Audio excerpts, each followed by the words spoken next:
we're in a process right now. I think that the defund movement is about the reallocation of resources. For example, in LA, the price tag for giving South LA, just South LA alone, a poor area of LA, just the basic infrastructure, banks, grocery stores, just the basic amenities and services that give you a viable community and a little bit of ability to move upward economically, is about $6 billion just for the basics.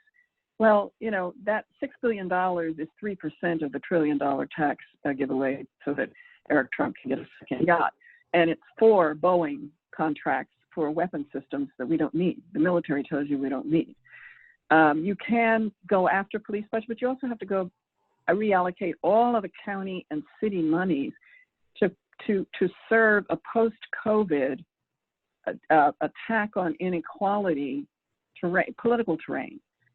We need to reconfigure how we use all of these budgets. For example, there's $300 million in programs that have the word gang in them in LA County. Over $300 million. They can't tell you a single thing those programs do. You take that money and put it into mental health teams. And by the way, we tried that in LA, but the doctors and the social workers and the nurses said, we're not going to deploy without police. So we've got to work that out. The vision is right. Put the money into services and investment and refund the viability of the community. And part of that is going to mean a smaller footprint for police, smaller duties for police, and less money for police. I think we're going at it from different angles, but after the same goal. Thank you, Connie Rice. I have one question for each, Marina and Manuel. So Manuel, the fear of Mexico intersects with attitudes on immigration. Trump, as we know, started his campaign vilifying Mexico. Does this need to be part of the conversation?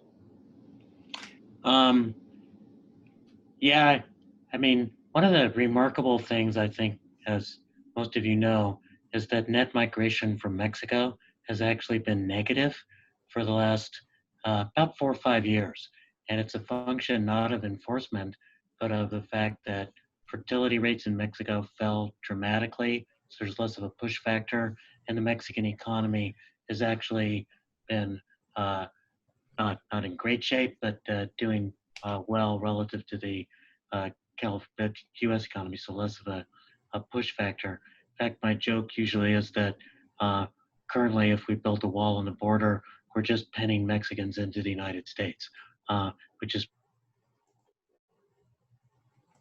So what we need to understand is that Trump's anti-Mexican and anti-immigrant attitude has, like his acceptance of the oil industry, no basis in any actual empirical fact, but that it's a cultural issue in which anti-Blackness became impolite.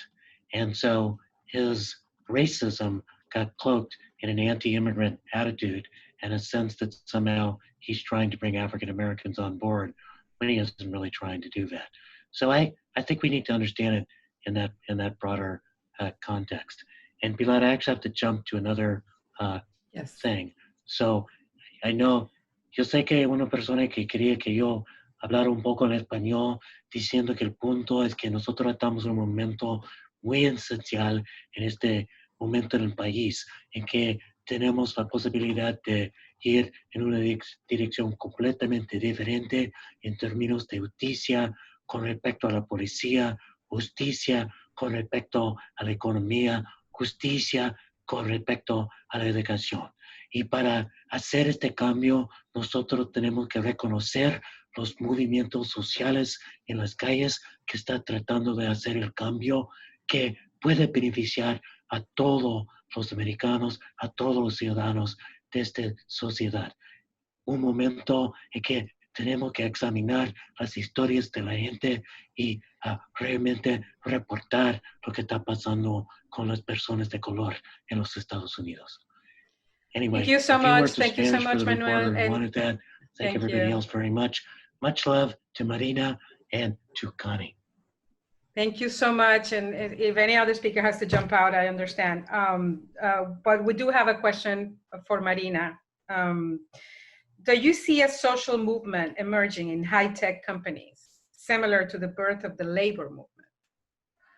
It seems to be like it's emerging. You're seeing Amazon workers organizing, you're seeing people protesting within Facebook, you're seeing people leaving. It's very difficult to organize within these companies, but I do know that there are people working with it seems to be that it's happening, it's beginning to happen, but we need a lot more pressure. You know, we need a lot more sort of moral sway.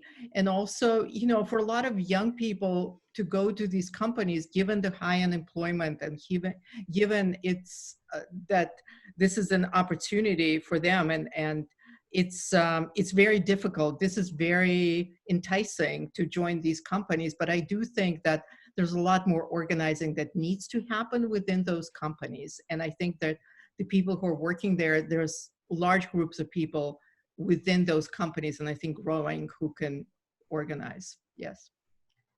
Well, thank you so much, Marina. I'm just gonna give the call to Sandy to say a few words at the end. Thank you so much to Marina, to Manuel, to Dr. Tung, to Connie Rice for such a wonderful discussion and presentation, and to all my colleagues. Thank you so much. Sandy?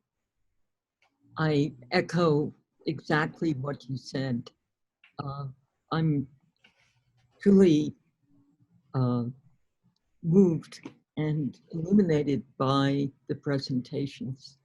And I think our aim is to stimulate thinking, help people create the ideas and the questions that will drive our reporting deeper, and acknowledging through these conference calls the tremendous opening we have to rethink and explore and actually think about the impossible. Thank you very much. And I guess we'll have to end it there. Thank you.